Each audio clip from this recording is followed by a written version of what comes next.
God is life. And that life is eternal. Therefore, there is no death. God is truth. All he knows is true. Therefore, he neither maintains nor tolerates evil. God is love. And that love is unconditional and impels all of us to progress beyond a sense of mortality into the realm of immortality, here and now. The next thing we can do that would lead to inner peace is to recognize the man God created as being made in his image and likeness. And that man expresses all that God is. This precludes him from being conceived in sin at any time and in any place. I know you read in the Bible that man is conceived in sin. But do you understand why it was placed there? It merely shows a false sense of man, the man of mortal thinking, not immortal thinking. The real man has already been shown in the first chapter of Genesis, the one made in his image and likeness. Accepting this as reality starts you in the direction of believing that you can achieve righteousness while living here on earth. Did you know that as long as you believe that you are a sinner, you will act like one and excuse yourself by saying, God gave me free will, so I chose sin. Anyway, I was born in sin. Such an attitude sets one up for failure. The third thing that you can do is discover attributes that lead to inner peace. Do you know that the prophets and Jesus guide us into recognizing that certain attributes help us understand who God is? Sprinkled throughout their teachings and examples, we find words like calmness, restfulness, lawfulness, unconditional love, forgiveness, wisdom, faith, hope, joy, and purity. These are the guideposts to peace. Suppose something occurs in your life that causes turbulence and stress. You can wallow in it or do something about it. What do? The fourth thing tells us, replace impure thoughts with perfect ones. My replacement would go something like this. God is principle, and principle is orderly, perfect, and powerful. I reflect principle. Therefore, I cannot be stressed out, disorderly, and imperfect. I have the power of God on my side. There is nothing that it cannot heal, erase, or correct. To believe otherwise is to separate oneself or myself from God. And I know God fills all space and is ever present, so I can never be separated from him. The thoughts that are trying to convince me that I am alone, unattached from God, helpless, are simply beliefs of mortal thinking, not thoughts from God. I have the capacity to listen to not listen to them. Some may say,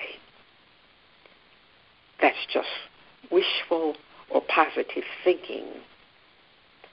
I assure you, it is not. Try it for 1 week and see if you agree. It does work. But you must be honest, diligent, and persistent, just as you would on anything you wish to succeed. The 5th thing is listen to higher levels of thought, mental suggestions. Have you ever heard a mental suggestion that told you not to do something and you did it anyway, and the results were disastrous? Some call it conscious. I call it angel messages. When you hear a mental impulse, ask yourself if it is something you believe God is saying. Simply say, is this God talking to me? Would God do what the voice is suggesting? If you cannot honestly answer yes, don't do it. If you can, do it. You see, God sends the Christ to each one of us in a way that we can understand. The problem is, we have ears, but we hear not. Listen and obey. The last thing is practice correcting mortal thoughts with immortal ones throughout the day. The first time you do this, it may be very difficult. You may even feel silly or believe you are wasting your time. I assure you that you are not. Why do I say this?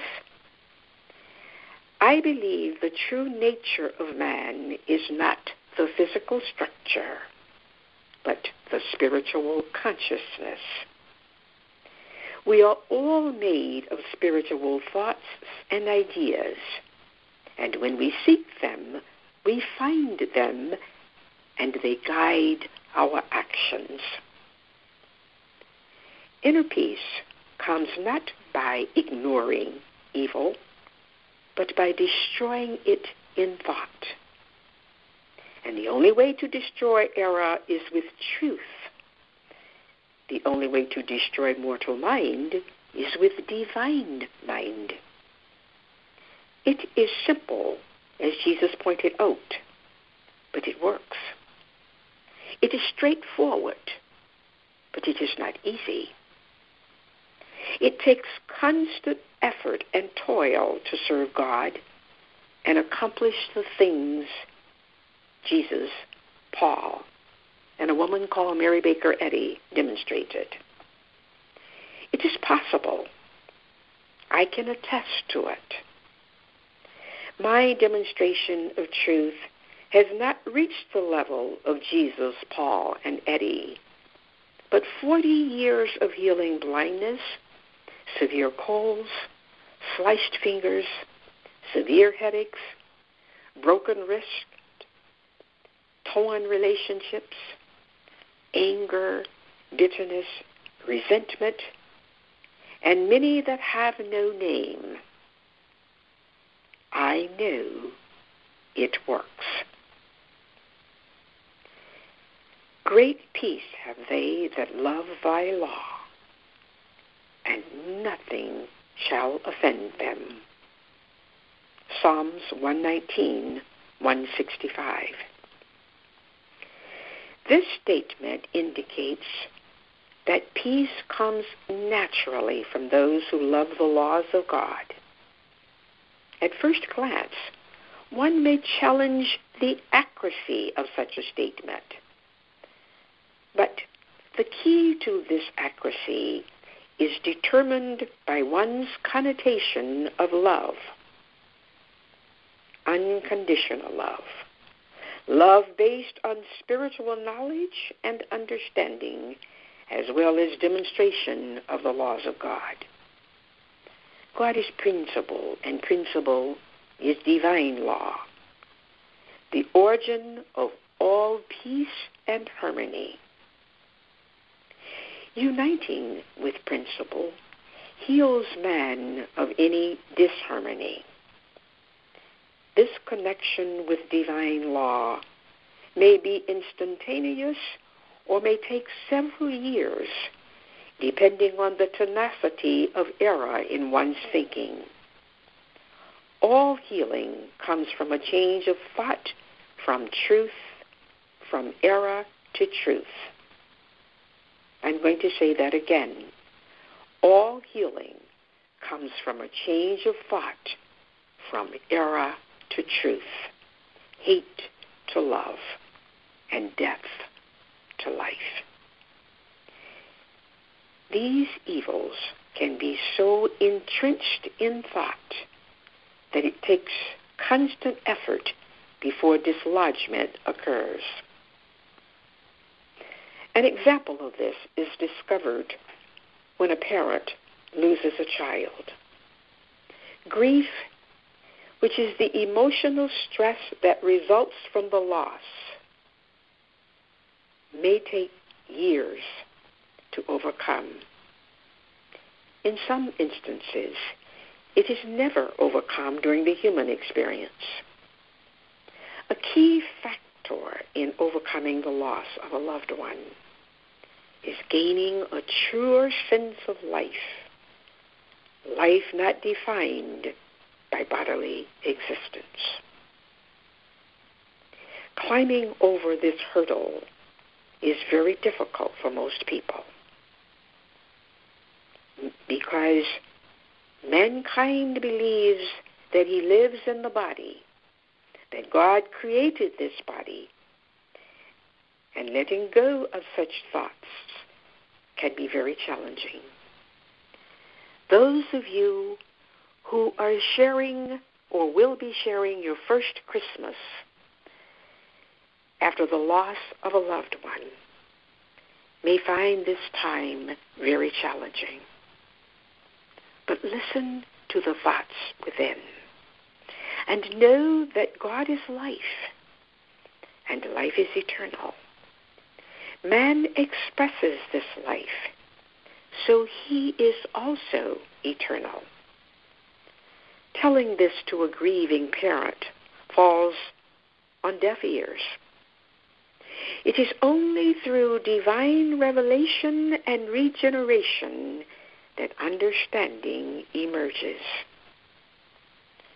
Once he understands man's true identity, thought is healed by truth, and inner peace is restored.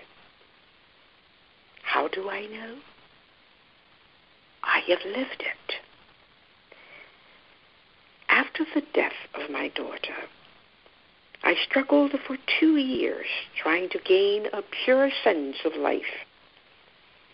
Even though I functioned every day, the knife twisting in my heart never disappeared. It was only through prayer, daily study, tears, and numerous conversations with God that I began to understand that life is not measured by a physical structure, but by divine consciousness. As one connects with God on an hourly and daily basis, thinking becomes renewed, and the divine activity of his thinking gives inner peace. There are still times that I miss my daughter, but I do not grieve. I do not grieve because I recognize that she lives not in the body that she left here on earth, but in a divine state of thought. The knowledge that I will see her again brings comfort. Thus, when my husband passed away 7 years later, I applied